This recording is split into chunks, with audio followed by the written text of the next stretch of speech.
the first test pilot of the Room250 podcast, where we talk about creative design, graphic design, and anything that has to do with design. Today we have David Patrick Sly, creative director from the Review Journal, and art director Martin Bautista, art director for Quillen Advertising. What's up, guys? What up? How's it going? Oh, just busy creating and being a dad, and creating and being a dad. So that's pretty much consuming Something my we life. all have all in common. Yeah, God. So today's subject is going and talking about giving advice to new designers coming into the graphic design field. Something that we're all familiar with. Granted, we graduated like 12 years ago, 14 years ago, which is crazy. We old.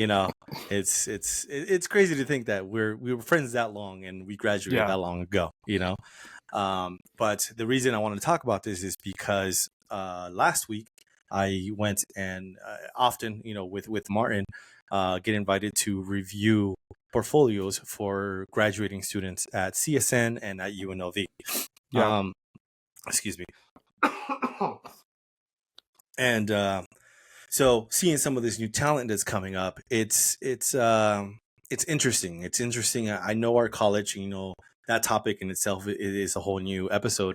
Going to AI, even though it became what it was, and it was a bit of a scam, and people were which has robbed. come out. Yeah. In the school shutdown and everything.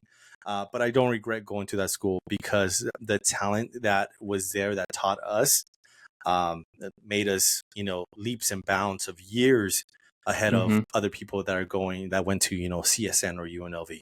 I 100% believe that, like people like Paul Thins, like what's this guy, the old guy, Leas, that was his name. Don Leas. He worked for Don Leas. Don Leas, rest in peace. Kevin Anderson for myself. Kevin Anderson. Randolph Di Malanta for me, and on the animation Tiki side. J1. Tiki was an amazing illustrator. They taught us a lot, and because they had successful careers. And now seeing that in CSN and UNLV, where the program isn't as a value as AI, you see the lack in creativity in their portfolios. Like they're there. I almost feel like when they're graduating at a sophomore, junior level, not at a senior level capstone, what we had at the Art Institute. But how do you feel about that, Sly? I agree with you, and I mean, to touch on base with what you're saying, it's not only even the teachers too, but the students that we went to school with. A lot of the people that we went with and that we graduated with really pushed us to be better designers. You're welcome. Yeah. I don't know if you remember, but I took home the award that day. I have the program still with our names in it, and just saying. And who was your boss at one time? True. This is true. But at that time, I was number one. But those people that we went to school with, they're all amazing designers now. And we've got to see, not only us, but we've gotten to see where they've gone in their careers, and it's amazing. But I agree with you. We need to help the students that are coming up now, and just like when we were in school, we had, people come over and like look at our portfolios and tell us what we were doing wrong. And I mean, my portfolio wasn't the greatest then, but I had some solid pieces, same for you guys. Not everything was golden. Do you guys still have that portfolio? Like a digital version of it? Have you ever looked back at it now and see? Yeah, I have a digital version of it, not a print version, but I still have some of the posters, that we made. You made posters, I made posters. Those were our giveaways. Martin, I don't remember if you had a giveaway. I had stickers. I don't remember your giveaway. It was a hand, and it had like Photoshop AI. I have it somewhere. I'll show it to you guys. I don't remember that. Hand? Yeah, I have it in a bottle somewhere, but yeah, I'll show it to you guys later. Yeah, I don't remember that at all. That's funny. That was a long time ago, bro. I don't remember Pete's giveaway. What was your giveaway? I was giving away my posters. monkeys. Yeah, my monkey posters. Oh yeah. Now I remember. Yeah. Which I have the poster of me. Yeah, the hipster monkey. The hipster monkey. Oh yeah. I actually made a. I have Sly's poster. I pulled last week. I went through my old artwork and I found some stuff, and I was like, oh, cool. Yeah, I still have 2 of Sly's poster. His pinup girl, I think it's a pink one, and then I have the when he was working on your slide when you were doing the whole stamp thing at Tropicana. You were carving out the stuff and you were rolling the paint. You did like an owl, and I still have that one. Yeah, I've always liked that one. But so obviously, it's been 14 years since we graduated. Now, as professionals, as a creative director, as an art director, when you have a junior come up to you, do you guys prefer a sort of format for their portfolio, or what is it like? At least 3 requirements that you expect this person that you're going to interview with to have. Martin, you want to go first? Well, there's a lot of stuff there to talk about because the portfolio show. Just 3 things, though. No, just 3 things. Yeah. What do you expect? Someone's going to come to you and interview with you. Like, hey, you have a brand new junior designer spot. I applied. You're like, okay, I like your work. What do you expect to see? Do you expect to see a digital format of their portfolio, a printed portfolio, just their website? What is it? What advice would you give them? Hey, when it comes to me, to my profession, this is what you should present when you go for an interview. For me, either print or digital, I'm okay with. I think what I want to see in somebody who's applying for a job to work with me is first the energy they bring, right? Like, are you excited about your work? Are you excited to be here? Because I've noticed that a lot of times when I talk to students in their shows, they're just sitting there like, oh, hey, they're not energized. They're not like, hey, how are you? Here's my work. Hey, you're looking at my stuff. Let me walk you through it. A lot of them are just like, Like, I've been to some of these shows, bro, and I literally have, this is my intro. Hey, what you got? Show me what you got. Show me what you got, right? And a lot of them are like, they get thrown off, So, and I make eye contact. I just thought of Rick and Morty. Show me what you got. That's literally what I will literally go down to their level so I could talk to them, to have a conversation with them about That's their what work. I do with you. I get on my knees. I'm like, hey, Martin, how you doing? You get on your knees, bro? You get on your knees? Okay, Sly. Hey, he's the one that said it, Pete, not me. He gets on his knees for me. Yeah. So, anyways, I just want to see the energy that the person brings. But if I know a lot of people are introverted, if you don't bring that energy and you're not high energy and I'm high energy, I want to see a couple different things in your work, especially if you work at the agency I work, where you work with a bunch of different clients. It's all over the place. We have beauty, we have banks, serious banks, and that one's more like you have to follow protocol, and it's not as exciting as the beauty client. So I want to see different types of work. I don't just want to see variety. I don't want to see one style, bro. If you're a young designer and you just graduated and you love grunge and chaos, awesome. I love that personally. I love grunge. I love chaos. I don't want to fucking see that shit in a portfolio. Sorry for the F-bomb, but I don't want to see your portfolio be 9 pages of grunge and chaos. Stop that shit. We know why. Push yourself. We know why. You guys know. Well, I know. I don't know if you guys use grunge because of this. I know why they use grunge. Grunge is easy. You don't have to think about it. You just throw shit all over the place. Chaos. If you don't execute it right. True. And if you have mistakes, it kind of covers it up. It kind of blurs the lines there. Oh, well, that's just part of the design. It's just a little bit of grunge. I think grunge is, if you have to know how to use it. You can't just overlay the text or overlay the texture and then call it done. Just like a drop shadow. Some teachers were like, never use drop shadows. I'm like, no, drop shadows are important, but you have to know how to use them. You can't just, hit the default and it's, spacing and distance and blur, and it looks like you just toss this thing up in the air. Like, no, you need to know how to finesse it and how to work it. So, no, I do like grunge for sure, but there is a time and a place for it. But the most important thing with the style is how many companies out there are advertising with grunge. I know one company, and I say they do it right. It fits their profile perfect, and that's Fox Racing. Fox Racing does grunge. They do it right. It makes sense. It's perfect. I don't see like Aria using grunge, but you guys know any other companies that use grunge? It's very specific though. I mean, I don't think grunge is a brand standard for anybody. You have to use it sparsely. It's kind of like an accent, or for specific events or specific items. If you're selling a specific item, like a dirt bike or Source. Yep, there you go. But this app is cool. Yeah, I like this. Okay, yeah. So where do you see grunge, Martin?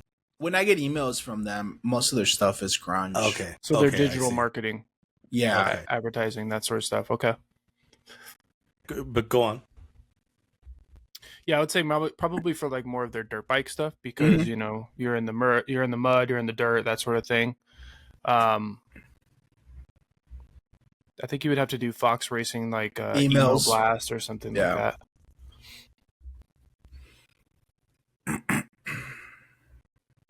No, I don't see it. But anyways, go ahead, keep going. Yeah. So I think you kind of touched on a couple of things that you would be looking for, Martin. For me, if I'm going to name 3 things that I want to see in an interview, a portfolio. It can be digital if you want to do, on a website, but if you want to bring in an iPad, that's great. That's also a digital / physical portfolio. A printed one also, very handy, but one portfolio, 2, either a Dribble or or not LinkedIn, a Behance. That way I can see, not only your portfolio work, but any of the work that you've been working on. Me and Pete also post on Dribble. We get to see, stuff that necessarily didn't make it, or things that we've just been working on personally. Not stuff that we would put in our portfolio, or maybe it is, but it's all of the work that we've been working on. And then 3, I would say, it's more conceptual professionalism. How are they dressed well? Are they speaking well? My nephew is just entering the workforce. He's 18. He's coming out, not coming out. He's coming into the workforce, and he's, he's working with Sonia, and he's not showing that level of professionalism. When we're out making a delivery, he just kind of talks plainly. So to say, like, he'll drop F-bombs, or he'll, drop curse words, or he'll just be like, kind of like me. God, this is kind of like Martin. Exactly, or like Martin. And she's training him to be working at the swap meet, and it's the same thing. Just be a little bit of professional. You're coming for a job. You don't have to be suit and tie, like this sort of way, but you have to be able to hold yourself to a standard. And if you're going to work your way up from a production artist to a creative director or art director, you're going to have to be in those meetings, and you're going to have to be with people that, hold you to a certain standard, and you have to be able to talk professionally and dress professionally. Yeah, no, I agree with you guys 100% on everything you just said. For me, when it comes to their portfolio, digital is great. That is the way of the future. I personally would like to see it printed, because it shows me whether print or not. Print to me is not dead whatsoever. I work in printing. But it also shows, because things will be printed. As a junior, you have variety. You're working on a flyer, or you're working on an email blast, you're working on something, but something will always translate to print. So if something prints dark, or prints on, what kind of paper you use and all that stuff, that's an additional skill set that, you have. And it show out there. Like, if you print something and it's pixelated, obviously you don't know resolution. fix the resolution, right? So if you printed that out and you just ran with it, now granted, they could be on a budget, they could not have the funds for it. I totally understand that, but it also shows like, you don't have to have something fancy. But I do like seeing it printed. It just brings a little bit more classier, and it's nice to feel something. And yes, I do agree. You should have other assets. You should have different assets to display your work. You have your website, you have your Dribble and your Behance. And what I like about Behance is that you can lay out the project how you envisioned it. It might not. We know the project doesn't always go how we first envisioned it. Revisions and other people that are not creators put in their opinion, and eventually you have to make what you got to make. But you could display something the way that you wanted to, and it shows your creativity right there. It shows that layout. It shows that typography. It shows that conceptual visualization. So everything together, to me, that's great on the Behance. And my biggest pet peeve, though, when it comes to interviewing junior designers, is having a professional email. That is my biggest pet peeve. I will not look at a resume if it does not have a professional email. Now, it could be a Gmail. That's 100% fine with me. If it's professional, martin.bautista or bautista.m Gmail, right? But I remember one email, and I'll always remember this name, shrimpgirl72@gmail.com. And I was like, nah, we're not. I'm sorry. I mean, her portfolio was not strong, but it just, based off of that, I was like, I can't take that serious, because you're not giving that full effort to show yourself on that professional level. You are a college graduate. Sometimes with a lot of tools right now, especially now with AI, graphic design is kind of joked at. Well, I can do that. Or, you'll have someone, Photoshop? No, I don't know Photoshop, bro. I went to school. I use Photoshop. I work in Photoshop. I'm not the homie from the block making a poster because I know Photoshop. So, it's just that professional level. No, I am a professional. I am an art director. I am a creative director. Like, it's not just something I do for a hobby. So seeing that stuff, the resume, it could always be worked on. A resume is just how you want to represent yourself. But portfolio, professional email, and some kind of online presence. Yeah. Also, like, one thing that I noticed from my company is we have random people coming in for just to bring the resume. You know how some people will do that. If you're gonna do that kind of stuff, do your research. Find out about the company. If somebody's name is out there, make sure you write their name right, because the owner of my company, if they misspell her name, she won't even look at it. And I get it. Sherry. Yeah, Sherry. Like, they spell it SHERRY. So I've done that.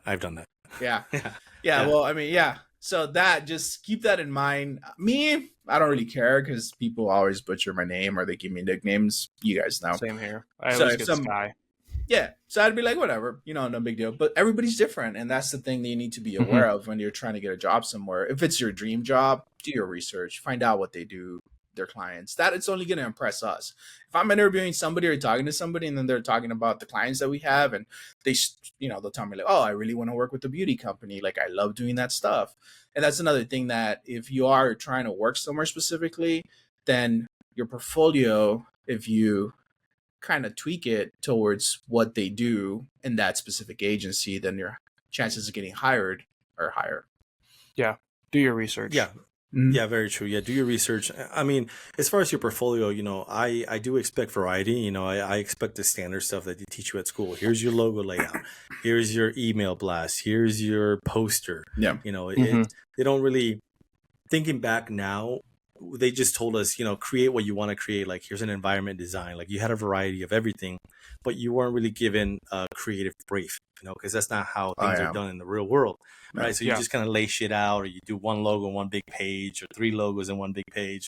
But it's like, okay, how do you use that logo? It's great that you could create an icon or a word mark, but how do you use that on a header, on a t-shirt, on collateral? Like, build that out now, especially seeing stuff on social media, like, don't just slap the logo on everything. Now you need to have a variety. And I think we've gone over that change over the last 10 years of a logo isn't just one mark used everywhere. It's, you have version 1, that's your primary, then your secondary and third and fourth of like, here's just the icon, here's the word mark, here's the word mark and icon, here's this by itself. And like, that's cool. Like, that's what I want to see. How do you evolve that?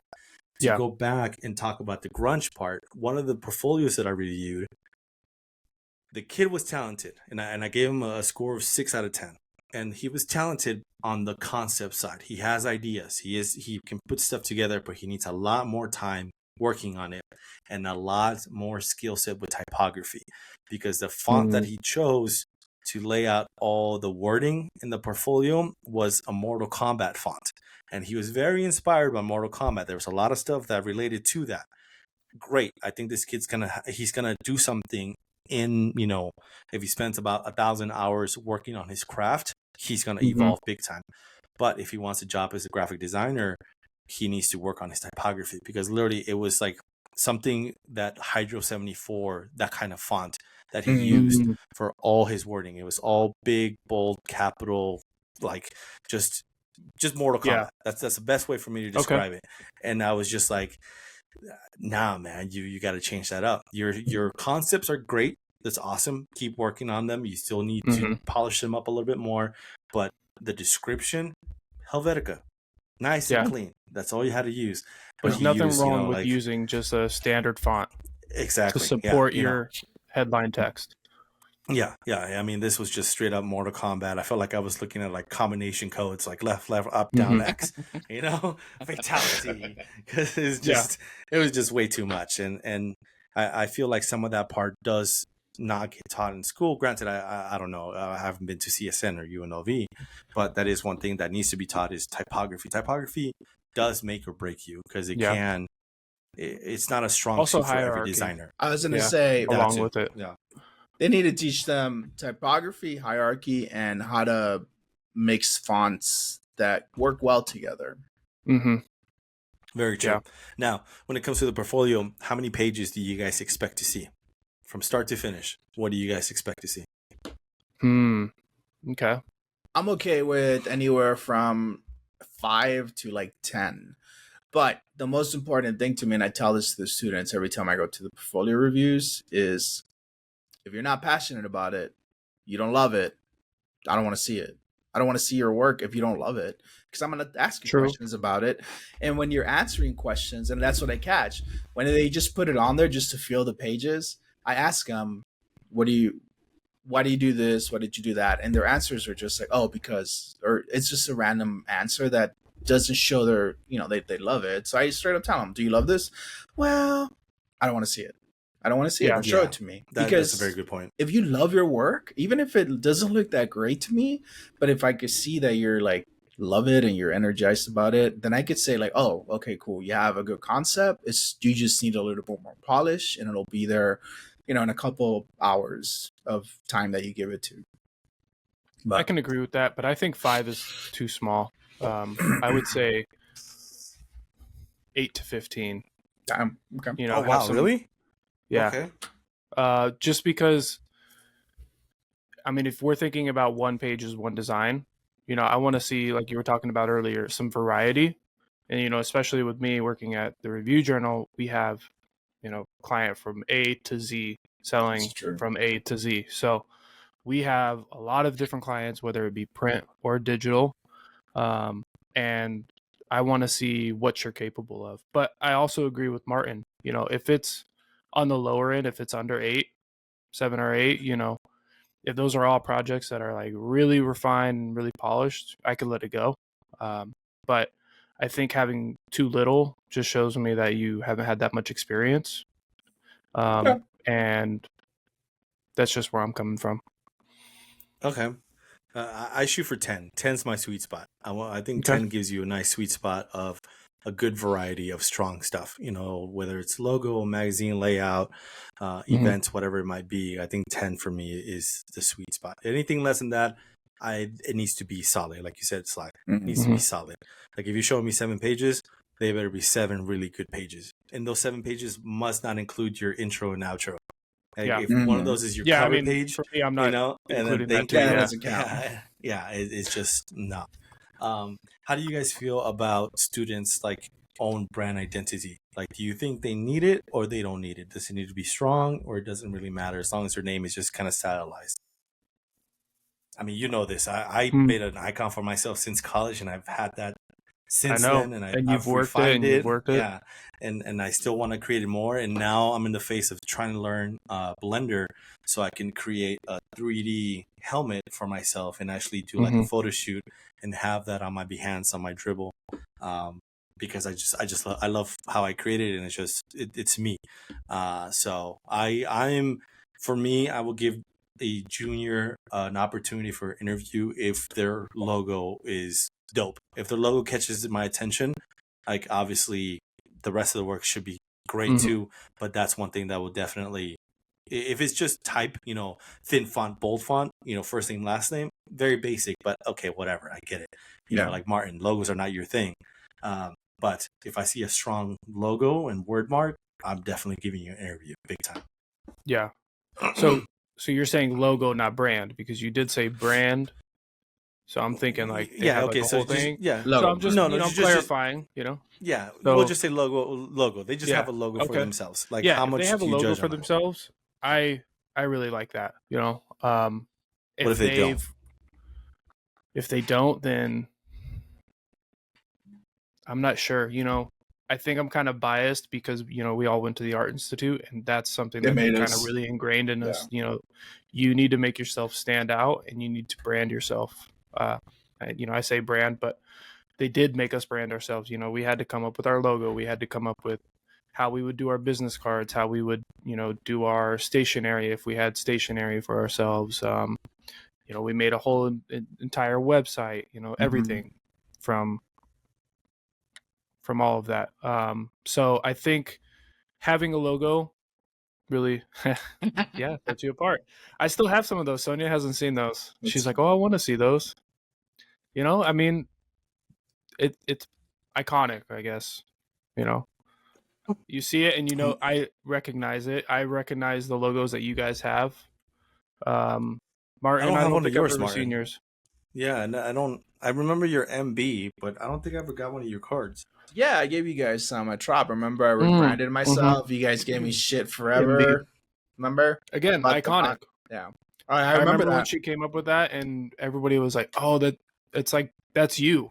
That was her personality into a logo, and you could already. She works as a mortician, which still goes with the logo. That goes with her personality. No, I don't know, man. It's a red fire. Doesn't have enough fire on it. Yeah. This one, I mean, again, not to cut you guys off, but remember Jordan Kabalka, great art director out of Alabama right now. Yeah, and on the back of his card, his illustrations are dope. So dope. So dope. That was his other icon right there. His hat. Yeah, I actually have his giveaway at work somewhere. Nice. Oh, that little he had a piece of wood. Remember, he did a piece of wood and he put. That's right. I have that. Yeah. And then David Resto. You guys weren't that close with him, but now he is, and he has a ghost pattern in the back. I know. But he's a art director for, I don't know how to say the Roosevelt's. It's Roosevelt's, not Results. Roosevelt's. That's what it is. Okay, I always thought it was Results. No, for the longest time, I thought it was Results. Yeah. But he's a art director / model because I know who he is. That's who he is. As soon as I saw his first sleeve in one of the photo shoots, I was like, this guy. Of course, you're gonna jump in and be the model. Of course. And then and then of course the most iconic one of all, bam. Who's that? I couldn't tell you. I mean, but you see, okay, look, but you see, no, all the designers we went with, everybody did thick cotton cards.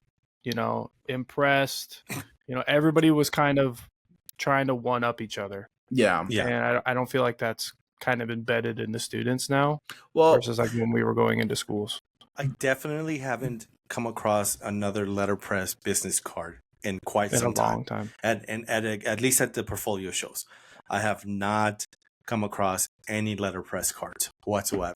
And I don't know if that's because Somersault left, and because they were, I mean, every single one of us went to their shop, and they went and dude, and there's similar stuff to letterpress, but yeah, I haven't come across a single one that I look at, and it's always the rounded edges and the UV coating. And great, it works. Don't get me wrong, it works. And again, I understand budget, and I understand being a broke college student, but it's your business card. Like I that's where my budget went with mine. Yeah, Yeah. my budget was at my business card. And at the time, they didn't do edge painting. And I remember clamping my cards together and spray painting the edges so I could get that color. Because I was just like, eventually they figured out how to do it. Which was a gamble. In-house. Yeah, because I remember we were talking about it. We were like, dude, you're going to spray it and it's gonna leak into that card. Yeah. Thankfully, it didn't. Yeah. I mean, I was kind of hoping too for like a cool like spray graffiti effect because I've always been a fan of that style too. But no, it turned out clean, so I was super happy about that. Yeah. But okay, how do you guys feel about business cards then when at a portfolio show? If you're gonna do a business card, I would say do it right. Don't just get like a don't just get like a Vistaprint regular business card with your stuff on it. I get you have a budget, but if I'm going to get that card, I'm not going to remember it. Like you said, if it's going to have rounded corners, it's going to have, UV gloss on it. Great. Try to one up that, try to be different from everybody. But if I'm getting a cotton card, I'm remembering that cotton card. If I'm getting a letterpress card, I'm not getting rid of it. Look at all the cards that you have right now, Those are all keepsakes, and very true. But are they keepsakes because you knew these people and they were your friends, or are they keepsakes? Do you have any random ones that you really love from a random student? I think so. Not from a random student, but hold on. Pete's gonna pull out the design stuff. His Rolodex. You got a Rolodex over there, bro? Yeah. His ghetto decks. So I do keep random cards that make an impression on me. Okay. Like for example, here, let's see. This is a restaurant in California. It's called Vaca. Their card is like thick. It almost feels like letterpress, but I enjoyed it. I thought it was like it was neat, Oh wait, let me see. I love that design of that card because I've used that same thing where if the cow's on the other side, it's like wrapped around, right? Yep. Yeah, that's a nice touch. You flip it around and the cow is going all the way around. This one, it was squared, but it I had remember that one. Soft touch aqueous, and it was colorful, nice. and it was a little bit different. And I was like, oh, cool. Oh, that was from that event we went to. Yeah. So okay, business cards do make an impression on you. So if they're done right. Yes. So that like proves this one, right? Yeah. This is letterpress too, but it had that pattern underneath it, right? That die cut, and this cool pattern in the back. So I wanted to keep this one. But also too, like not just this card right here. It's nothing special, but that icon, I was like, that's pretty cool. Rocket Farm. Yeah. I'll keep that one. It's a small business card, but I just enjoyed it. Okay. Let's see. But is that like a Vistaprint card? This one I thought was neat right here. Like it's thinner.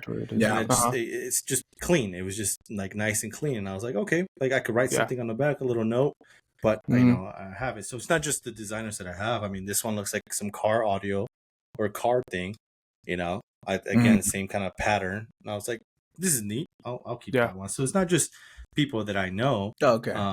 If it makes like even this too, right? It's cardboard, but it was just clean.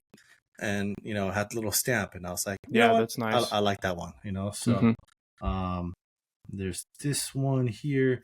It was single-sided, but it's kind of like embossed, and it has that feeling of letterpress, but there's nothing on the back.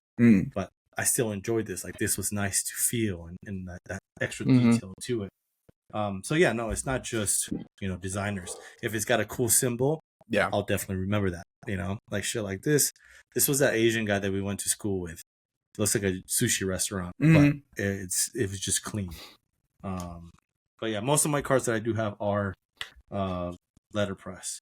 So then there's this girl. I liked her icon. This is many years ago. Again, this is kind of Vistaprint, but it's she went creative with it. Yeah, and I liked it. So it doesn't have to be. I mean, was it Johnny Cupcakes? Right? Dope. That's awesome, dude. Right, Johnny Cupcakes. So, You know, even this guy, I think he went to the Art Institute. Curtis Simpson, you know, letterpress, rounded edges, but I liked his logo. I liked his colors that he used. It goes with the logo. Canyon Creative, you know, how they use their typography and letterpress. I'm a big fan with letterpress, so I got to keep that one. This is, I don't know who, Hillary Gifts, right? Cool typography, cool color, stamp. Basic car, nothing great, but I mean, it's still nicely designed, nicely there. I have a variety of cards. So it's not that you can't have, you know, a basic card. I remember when this was super popular, but it's also about being creative with that card. You know, how can you be creative with the tools that are at your hand? That also speaks volumes of your creativity. I mean, you know, something like this is die cut. It's different size. You know, this is going to cost more. That's expensive than, you know, your basic card here from Vistaprint. But if you design it well, someone's going to keep it. Yeah, memorable. You know? Memorable, exactly. So, I mean, it's not just, even if you're on a budget, you could always be creative. You know, we did that at Tropicana when we had our mailers. You know, we start with just a flat front and back, and then based on budget, we could go ahead and add, you know, foils and cuts and everything else. So that in itself speaks volumes. Yeah. Yeah. Or you fake it. Yeah, you fake it. You know, if we don't have the budget to get the nice cotton paper, how can you add this card texture to it? Pokemon. Psyduck. Oh man. But yeah, no, it doesn't have to be just you know, letterpress. As long as you're creative with it and memorable, I think someone will keep it and keep it for a while. I think when it comes to personal branding, if you're not going to dedicate the time needed for your personal branding, just go basic and focus all your energy on your work. This is just for like students that just graduated. Me personally, like you said, what we just said right now, if your card is memorable, your branding is memorable, I'm going to remember it. But if your branding is the opposite, I'm also going to remember it. If your business card is like flimsy and like just paper, I'm going to be like, okay, cool, whatever. So, but if your design's like super dope and I'm going to want to keep it, like Pete, you know, he looks at stuff and it's like, oh, that's a dope design. I'm going to keep it. Why? Because it's going to inspire him later. Maybe. Yeah. Somehow. That's why he keeps his stuff, right, Pete? Just sometimes you need to look at different stuff, and that's what it is. I mean, that's why I'm still a firm believer of like looking at textbooks. Excuse me. But looking at books, like I still buy books that people recommend because we can look at stuff online and get inspired that way. And I think that's the fastest way for us to get inspiration. You know, we go to Pinterest, we go to Behance, we go to Dribbble, and we look at almost the same stuff. You know, I'm sure at one point or another throughout the week, all three of us have looked at the same designer. You know, even if it's just at a glance at the discovery page. But if I turn around and I look at a book from 2008 and just glance at it, there's something that you guys might have never ever seen. You know, I mean, even looking at I sent you guys a JPEG of the pay chart of 12 years ago, and we still are getting the same amount of pay. So it's like, okay, so something needs to change on that part. Yeah. Memorable. And again, I understand if you're on a budget, totally get that. But you know, be creative. You're in the creative field. Be creative. You know. So here's my question. Here's my question for you guys. You know, we've talked about branding. We've talked about portfolios. How are these students? You know, for us, when we were at the Art Institute, we had a portfolio show just like these students did, but we also had a career services that helped us reach out to potential companies that were hiring. Man, besides that, I got some stuff from it. Yeah, but I also worked for them, so you know, I got the primo stuff. I got a job from that, but it kind of hurt me more than it helped. It wasn't the greatest, but you know, it was a job, so I can't really complain.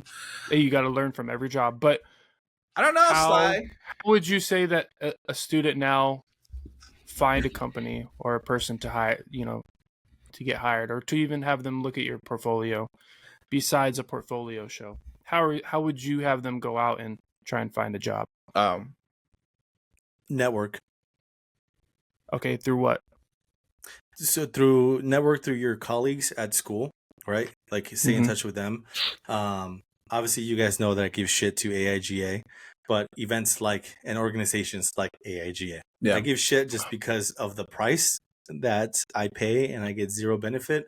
But in reality, I do get a benefit. I get a benefit because I do meet other creatives, leaders of the industry that can potentially put me into another job, another lead role. You know, for example, Sly, you know, us staying in touch and being friends, you put me in connection with my editor, and now I have a full-time job. You know, so it's networking. It's also putting yourself out there and continue to grow and continue to refine that skill set, because college is just the beginning. You hit the bare minimum, you graduated, great. Now work on a skill set or work towards what you actually want to do. There is, from what I've seen out of my 14 years of doing design, you have two kind of designers. You have a designer that's okay to go to the office, do their 9 to 5, do what is asked of them, and they're happy. They're at a good position and they don't want to advance anymore. And then you have the other guys that say, well, no, I'm going to be the one in charge because I want to set this way. I want to be the one who tells people what to do. Both ways. Both of them have their pros and their cons, right? There's nothing wrong with either one, because production needs leaders and leaders need production. Plain and simple. But no, it's networking and going to events where other designers are, and also having again, online presence, your Behance and your Dribble, going to those sites where professionals are there, but not just posting. It's a social media platform. If you really look at it, at the bare bones, you have to engage with those. I have gotten so much more traction on LinkedIn, on Behance, on Dribble, just commenting and liking stuff, because that is what you're supposed to do. You know, I'm just me online. So when I see something on Dribble and I think it's dope, I'm like, dude, this shit is fucking awesome. I've even commented and said, I've even commented and said, hey man, this is amazing. You know, is there any way that you could share your PSD files with me so I could learn from it? And bam, I've gotten the files, and I'm like, holy shit. Okay, now I see how they break things down. There's this super awesome art director out of the UK, does amazing, beautiful work. I can't remember his name right now. I'll look him up. But I always commented on his stuff on Behance, and I'm like, dude, you do amazing work. And then he started following me, and I was super pumped about that. I'm like, dude, this is dope. Like this guy who does amazing work here. I'm gonna share his stuff right now. His name is Luke Beaupre. I'm sorry if I messed that up. I don't think you can ever see this episode, but oops, wrong screen. That's us. Inception. That's us. Inception. Okay. Right here. All right. So yeah. Oh, sorry. He's from Spain, right? I mean, the work that this dude does, right? Like this right here. This is this bottle, the branding behind there, the texture. You know, again, that grunge, right? But he did it right. But it works. Yeah, right. That's like, good grunge. Like how it does it, how he describes it, the font that he used, the color that he used for the description. All this stuff here. Granted, this is fluff. This is not how you present it, but this is how he wants to represent his work. I'm sure this is not how it went to the client. But maybe, the concept, maybe not. You know, how he has the bottle, the shadows, everything, you know, this actually looks like a photograph right there. This illustration piece. But I mean, even some of his like beer design, right? Beer label design. Like, bam, that's freaking dope, right? Bro. Sly. That stuff like there. Bam, right there. So to me, seeing this kind of stuff, I'm like, yo, this is amazing. And I comment on that stuff. And hey, you never know, you know, it might lead to something that he comments like, oh, I've seen your stuff. Are you interested in like working together, or I have a client? You just never know. Yeah. I mean, right. This Apollo one, I thought it was amazing. You know, again, granted, this is mocked up. I'm sure this is not how he did it. But you know how it's mocked up is pretty cool. Oh, I did it like this, and I ripped it out, and here's the the outlines in black and white and all this stuff. Just super nice touch. Animating it brings it to a whole new level, because clients now want to see stuff in motion, not just static. So they want to see that motion for their social medias as well, because they want client engagement from their clientele. Yeah. So networking and just talking to other designers and learning. That's how I would say you just continue to grow and try to get those jobs and, putting yourself out there. everyone has an Instagram. Your Instagram should not be your portfolio, but there should be a way for you to try to reach an audience that you might not be able to reach. Correct. And if you're going to have an Instagram with your design, make it your design, not your personal. You can add personal here and there, but when you start mixing the two, then, sometimes it starts falling off, or maybe, too much of your personal stuff just keeps, AKA, like your photos of like what you're doing, that sort of stuff might push your work down. And then somebody comes to your page and they don't see any design work and they're like, well, this, they don't do That's design. a very good point. Yeah, that's a very good point. You got to keep right it now professional. Yeah, that's a good point, because right now, at my job, the social media girl is tagging me on certain creative stuff, and it's my personal account, and I have my kids on my personal account, and it's just my personal friends that I know. So I don't want to share that. So now I have to fire up my backup creative account so that when that one could be tagged, and now I have to lay out all my creative stuff on there. So you should separate business from personal. 100% agree. Martin, your 2 cents. Network. So we have Pete he does freelance, right? Me and Sly really don't. We kind of just work at our jobs, and then with me personally, if freelance comes my way, I'll take it on. But I don't do what Pete does, right? Pete does all the online stuff, which is great advice. So I'm like, thanks for saying that, Pete. I learned something today. I network. I love to network. And then also too, something that I want to point out is that not everybody wants to be on top to be in control, right? Like, I personally want to be on top so that I can inspire the designers below me. And that's just me personally. I'm not saying that, everybody has different personalities, but for me is you like being on the bottom. No, I want to be on top I want to be on top to inspire my designers to, get to where they need to be. But with that said, I network all the time. And you got to think about it. Like, my junior designer actually was talking to me, and she's like, I want to join AIGA and I want to be on the board. Are you going to want to join with me? And I was like, yeah, I don't have a choice. If you're going to join, I'm going to join too. You've been there doing that. Yeah, I've been there, done that. But if you're going to join, then I need to step up as your senior, because I need to. Why? I don't have a choice. Huh? Why? But why?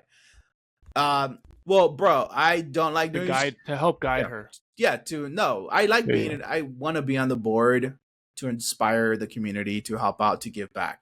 For all the reasons that you guys are talking about, I am noticing that our design community needs our help of us, our seniors. So we need to step up and guide them, because we had help. I had help. I was lucky enough to work at a place where I had 2 designers. You guys helped me be a better designer and inspired me to be a better designer. I was blessed. I've heard stories where designers work with other designers and their senior designers are scared that they might take their jobs, and so they don't inspire their juniors or try to lift them up. And I didn't have that. I learned most of my design skills from you guys. Like, you guys helped me out a lot. And to me, that's why I want to get back to my community. That's why I want to join AIGA. But the question I asked her was why do you want to join AIGA? What's the reason? And her answer was, because I want to be around other designers. And I was like, cool. Okay, cool. That's a great answer. If she would have said, because I want to network, I'd be like, no, don't join it. Not network, to get business. I would say, don't join AIGA to get business as a designer, because you're not, because it's all other designers. But if you want to be part of AIGA and go to their events because you want to learn and you want to meet other designers, perfect. That's awesome. But that's... When you were on the board, though, how did you help the community? And right now, if you were to join AIGA, how will you help the community? When I joined AIGA, that's a great. I'm thinking back, bro. That's forever ago. That's a great topic for the next episode. Yeah, it's that's a great interview question. Let me throw that back at you. No, dude. The way I would be a great dude. When I was in AIGA, I gotta thank Sly. 'Cause Sly literally brought me in, and then he just dumped me there, and then he left me. But our president was Angela. So you're thanking me? Thank you, Sly. Yeah. Our president was Angela. What's her last name, Sly? I don't remember. Johnson. Angela Johnson. Awesome person to be for her to be president. I love this. She has this high energy, and she had a lot of ideas, and she had a lot of projects. And my favorite project was the poetry thing. Oh my god, love that shit, man. Yeah, that was pretty cool. That was your idea, Sly? Oh, that was your idea? Damn, Sly, that was super dope, man. That event, we did it, I think, 2 times, and like fired, man. Like, and I was in charge. Do they do it anymore? I don't know, man. Do they do it anymore? I don't think so. That was one of my favorite I don't think ones. they do any events besides coffee like and a cocktail creatives. hour. Yeah, coffee and creatives. I know me personally. I helped a designer that needed help with her portfolio and her logo. I went and I met her. I met her up at PT's. We looked at her portfolio, and I took her portfolio. Yeah, that right there, awesome. Plug.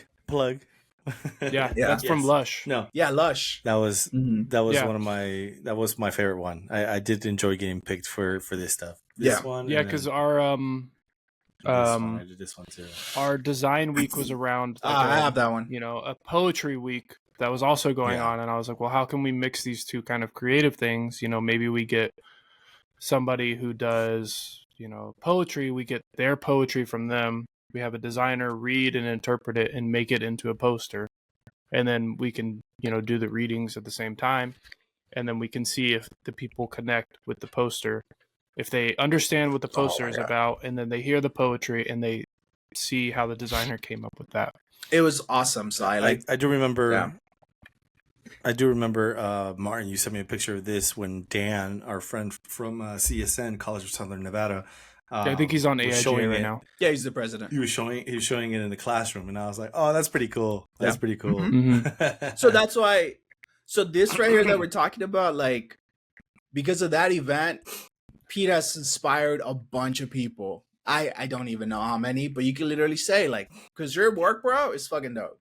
Slide to your work. Don't close too much. So that's what AIGA should be about: giving back to our communities, to our design community and our community, and lifting them.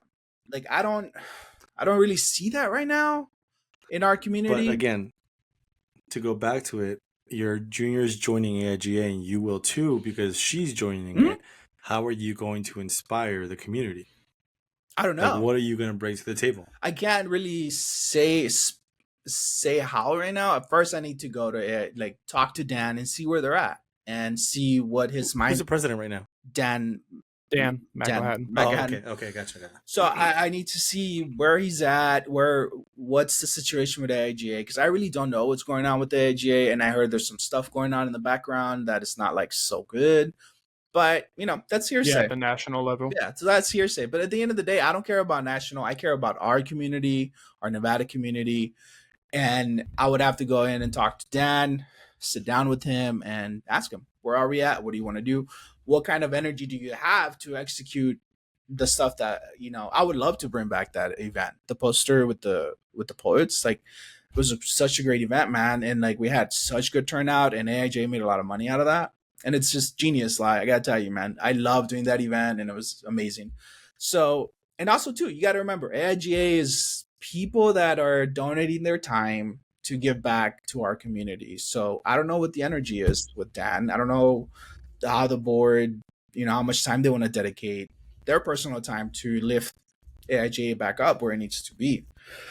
Mm-hmm. Yeah. Okay.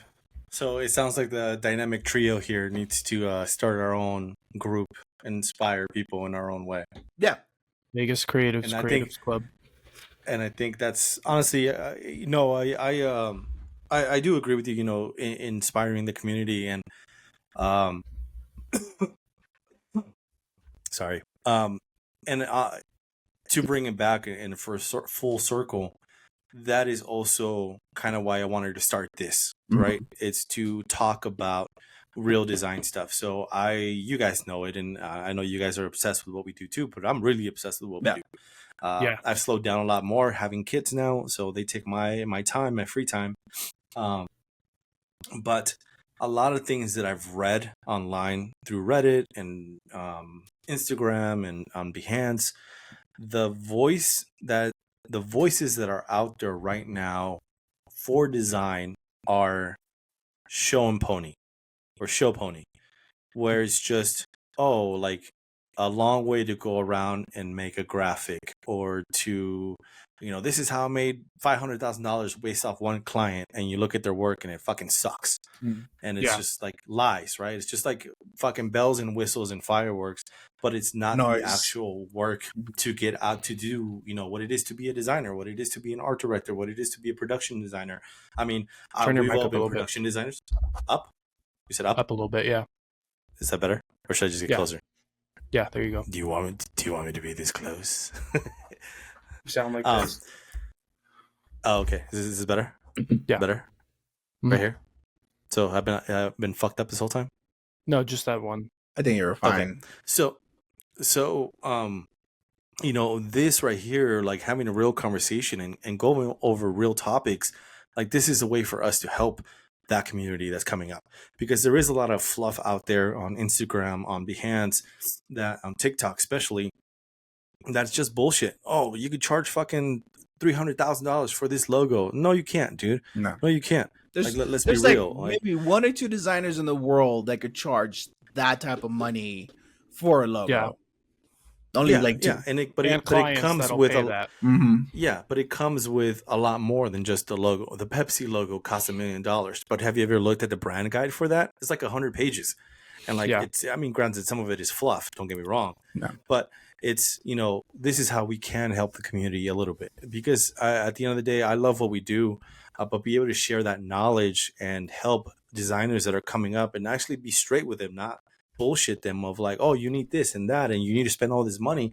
No, you don't, man. You just got to be talented. And if you're not there, keep working on your craft. It takes hundreds and hundreds of hours of working on your craft to get to where you need to be. Like, you're not going to be an art director right off graduation. If you are, you're obviously extremely fucking talented. Jordan Kabaka, he's an art director right from the start, but we all know that dude was stupid fucking talented. Putting in the work too. I mean, exactly. All the time. He was obsessed with design too, and he was naturally illustrating and everything. So doing this kind of stuff, and maybe this does graduate to us having an event where we do help designers, and that's the one thing that I didn't like about AIGA. I felt like I was paying money just to hang out with other creatives. It wasn't just. It never helped me land a job. And then after I became a professional, and it was like, oh, you got to pay $500. I'm like, for what? To hang out with my friends? I don't, and have like 2 cocktails? Like, I've told that. Fuck that. The work you put in is the work you get out. In AIGA for me. Expand. So like, I was on the board for the student one. I was on the board for the professional one. I was going to the events. I was constantly networking with all of those people. And through that, all of the time that I put into it got me the jobs that I had. I got this job because I, was working on AIGA, the connections that I had through AIGA, the people that I met, I still run into people that I knew from when I was a student on AIGA. And putting in the work there. So now, like, I'll get clients that are, I have a designer that works for USO, Patty Morris Simmons. She's like, oh, I remember you from, this long time ago from AIGA. So, I put a lot of work into it, and I feel like I got a lot out of it. Look, I'll tell you this. Going to the events and everything. Okay. Pete. Okay. One thing that I've noticed, I'm not trying to like give props to AIGA or anything, but one thing that I noticed recently in the last year is that the students are involved with the AIGA. Their work is way better than the other ones. I noticed that with CSN when we went to that drink event that one time, random one that was like a happy thing or whatever. That was like a questionnaire. Yeah, the questionnaire that we all went to. We just went for drinks, and we ended up being in that, which was cool, whatever. But I noticed that one of the student that was there at the event, when I saw her portfolio, it was way better than the other ones. She was probably one of the top 2 best ones. With UNLV, my junior designer, Lauren, she is part of AIGA, and her little group for the UNLV chapter. You could tell that those designers are already higher than the other designers that are not part of it. So I think that AIGA like motivates the students to want to be better. Or I don't know if it's the students that want to be better are the ones that follow AIGA because they're asking themselves, like, how could I be a better designer? And there's an outlet for me. And people say, well, go to AIGA. But I know that like we have different levels of design. Like Pete is obsessed with design and design, night, sleep, breathes. And me, I'm more like chill about it. You know, I'm learning and I'm working. But as a higher, I don't know how to put it, but somebody who wants higher caliber for yourself, you never felt like you wanted to be part of AIGA on the board or anything like that, Pete? No, not whatsoever. Again, it just felt like I was paying money to hang out with my friends. That was all. Like it just, I never. And granted, you know, I wanted to hang out with you guys. That was the biggest thing because anytime there was an event, and even till this day, you know, hey, are you going? Yeah, okay, cool. Yeah, I'll go. Yeah. If you're going, I'm going. But when I get there, it's just I didn't. There's no benefit for you as a professional. Like some of the designers weren't like welcoming either. Like they didn't want to like chit chat or talk about anything. Like it just felt like everyone was in their own little huddle. So that was also to me a turnoff of like, okay, if I don't know anyone, you know, first day of school, I don't know anyone. I didn't get the opportunity to talk to anybody. I just kind of stood there and I was like, okay, where could I jump into a conversation? You know, and maybe that's where it lacks of, and we know artists, we know junior designers, you know, some of these kids are, you know, anime, you know, introverted, fanatics, asocial, and they just, you know, they don't want to hang out or talk in publics or anything, or that's a big step for them. So if they go to an event and they're like, well, I went to it, but I didn't meet anybody. Well, okay, where's the welcoming committee? Yeah, like that's the thing that I feel like lacked big time, and it turned me off on that part. Where because I walked in and I was like, okay, again, I think about it like the first day of school. If you don't know anybody and no one like says hi to you, well, I mean, the greeters say hi to you, but other than that, like, hey man, like, hey, I'm Pete, I'm the art director here. You know, this is what's happening. That's David Sly over there. He's a review journal guy. That's Martin over here. He's a art director for Quillen. You know, that guy's there. Blah blah blah, and go around and introduce everybody like it's your first day on the job. Different story. Now you kind of know someone, or you could relate to someone and go off that topic. But it is intimidating going into a room of other creatives at higher, same, lower caliber than you, and you just kind of get the cold shoulder. Like, oh, well, I'm better than you. Like, oh, you're just a junior. Oh, you just do newspaper. Get away from me. Oh, you're not in advertising. You're not in agency. I don't need to talk to you. Like, no, man. Like, hey, what do you do? Okay, cool. Like, you know, that's like, what I feel like the membership director role was supposed to be. And when I came in, I was like, you know, kind of learning and trying to navigate that. But that's something I tried to teach Martin. That's why I got Martin into the membership role, because Martin can't not talk to somebody. Yeah. So I was like, Martin is like the perfect person to like introduce this person and like bring him around to everybody, because Martin has no problem saying, hey, what's up? You know, how's it going? This is so and so, blah blah blah. Oh, this is this and this and that. You know, so I feel like exactly, like you have to have the right person in that role to be able to like integrate everybody at these events. But Pete, like, Pete, I heard number one complaint, and I always push for that, and that's what I would tell Dan all the time. It's like, you guys need to do events that are going to help the professionals. But I've never heard you say this number two, how you felt about that, like how you just you never told me about that. You should have. I mean, but we never really sat down and talked about it. Oh yeah, correct. It's great feedback. I should have said that. But you're right. But we never actually sat down and had that conversation of like, hey, why don't you like it? I was just like, just whatever. Like, fuck that place. And again, it just felt like a place to hang out with my friends. If I knew friends, if I didn't know anybody, I was paying, you know, whatever amount to do nothing. So it's like, that's why I asked, what does it benefit me? If I'm paying this money, what is it going to benefit me?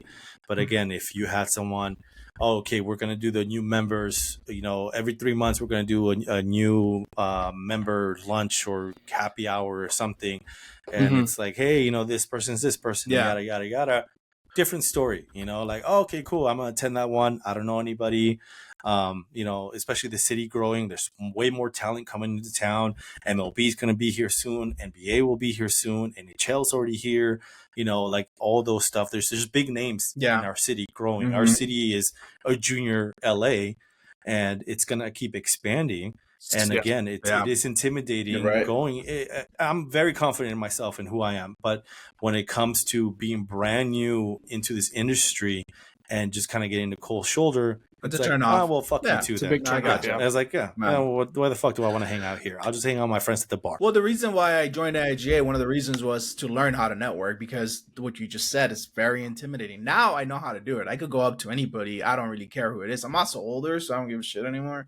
But when you're young, like to go, especially if you're young and you're about to graduate, you're still a student, or even if you just graduated, to go up to some random person and talk to them, that was scary. Dude. I remember that was scary. Yeah. And you got to learn how to do it. You can't just go in there and talk to them, because then a lot of times you get stuck with them. You got to go in.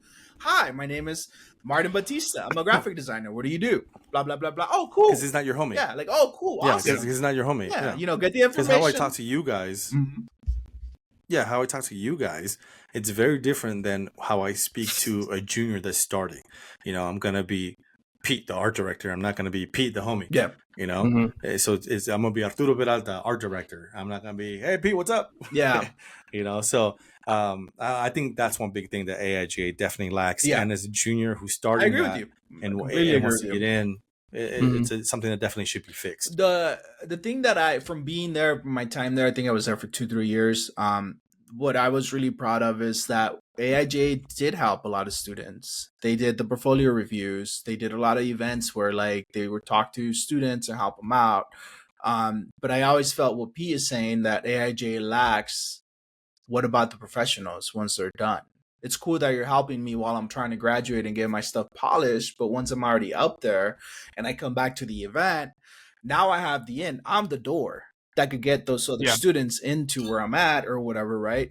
So AIGA is lacking in that area, because I tell Dan all the time, they need to have events that are teaching us information about the new stuff that's out there. There's so much technology right now. There's so many things. Like yesterday, I just literally found out that you could do match, find a font through Adobe Illustrator. Did you guys know that? Something new. Yeah. Well, that thing you sent us, yeah. Well, yeah. Dude, a lot of not a lot. I don't know about CSM, but I've been told that UNLV is not teaching their students proper, how to use Photoshop, Illustrator, and InDesign. AIGA could pick up that slack and have events. Hey, how are you a graphic designer then? You're a Canva designer? You're a Microsoft Word designer? What the hell? I believe they're told learn it on your own. Go on YouTube and learn it on your own. No, seriously, bro. Then why the fuck am I paying for a college tuition? Because this is what's happening, bro. There's only CSN, and CSN is doing a good job, and then there's UNLV, and I don't know if UNLV is doing a good job or not. Even with the portfolio show, I can't gauge it. Their portfolio show is weird. You have Pete. I give you 3 months to come up with one concept and do all the creative for that one campaign, and then you show it to me as a professional, and I see that I'm like, oh, cool, it's very polished. It should be fucking polished if you worked on it for 3 months. That's all I see. Yeah. I just see the one thing you work on, and there's still these kids are working on one thing, and there's still stuff that's not that great, right? Where I don't know how I feel about that. Because some of them is really cool and the concepts are awesome. And I'm like, damn, if you sell that concept, you're going to be rich, right? And then I go to CSN and they have the old school portfolio, how it came from AI, where you have a bunch of stuff and I get to see other creatives, and that's what I like. But then I also feel like UNLV isn't really doing anything to help these kids out. Dude, I just went to the show. I don't want to complain, but it sounds like it. I went to the show, right, as a professional. I go in there and there's a bunch of people and the room's full of people, right? Super loud. I can't even talk to these designers one-on-one. And keep in mind that I was trying to find someone for Pete so I could give him his business card so he could hire them, right? I go in there, super loud. It's hot. I can't even talk to the kids because there's a bunch of people in there. And all these people are friends and family. There's a few people I don't know what the percentage was professionals, but a lot of them were friends and family. And I'm like, I'm a professional. I probably sound uppity right now, but I'm a professional. I want to come in here. I'm going to spend 30 minutes. You know, I just got off of work. I want to be here for 30 minutes, maybe an hour. I want to talk to all these students as much as I can, but I can't. I gotta wait. Like, that's where I'm like, that's something that the Art Institute did really well. Was they had it very like, true. Okay, split friends and family is this time, and then after that, okay, we're only having professionals come in here. And you know, they had the paperwork. They were like, who do you like? Why did you like them? Exactly. Do you want them to contact you? That sort of thing. Mm-hmm. They really kept it really structured, even though it was at the the fashion show, and that place is loud as hell. No, but it was. But even then, they made sure, okay, professionals are from this time to this time, so that there was no interruption with anybody else. But I think the problem is that there's no competition. You only have CSN and you have UNLV. There's nothing, but there should be competition between them too. Right, but also there's nobody calling them out. I mean, I just called them out right now, but it is bullshit. It's bullshit that UNLV... Oh shit, Kendrick Lamar, Drake dissing, all snap. It is bullshit that these kids are going to your college and you're setting up a show for them and you have no structure in this show. You're not inviting professionals. I mean, they invited me, but I don't know if, because I know somebody that was graduating, if I was going to get invited to it. So it's like, what is CSN doing to charge for the stuff that they're doing? It's frustrating. Well, I would say that the reason why UNLV doesn't really give two shits is because that's not what this town is for. This town is for, entertainment, casino, and food and beverage. It's not so much graphic design. Graphic design is almost laughed at certain times. You're like, oh, you're a designer again. You know Photoshop. No, I don't know Photoshop. That's my tool that I use. I'm professional Photoshop. Now. So, you bring definitely good subjects, and we could touch on that on episode 2 podcast. And maybe we have a guest on that one and go over that. For episode 2. Yeah, sounds great. I could have, I could contact a couple people from there. Yeah, but I think we have a good list. Yeah, to end our episode 1, I think we have a great conversation. We're a little bit over an hour. Nice. Off the topic. And to finish it off, let's see. What are your closing remarks here, Martin, to the juniors that are about to graduate? What words of advice would you give them? Short and sweet. Put your time into it. Like, you can't expect to get good shit out if you just spend 30 minutes on your work, and it shows. Just dedicate some time to your craft. Sly. Network. Network. Get out there and talk to people, even if it's just I've gotten work from people that have done work for me. I've had somebody come repair my AC unit, and they're like, oh, what do you do for work? I'm a graphic designer. Oh, cool. Can I get your information? Yeah. Maybe my company might need some work or this.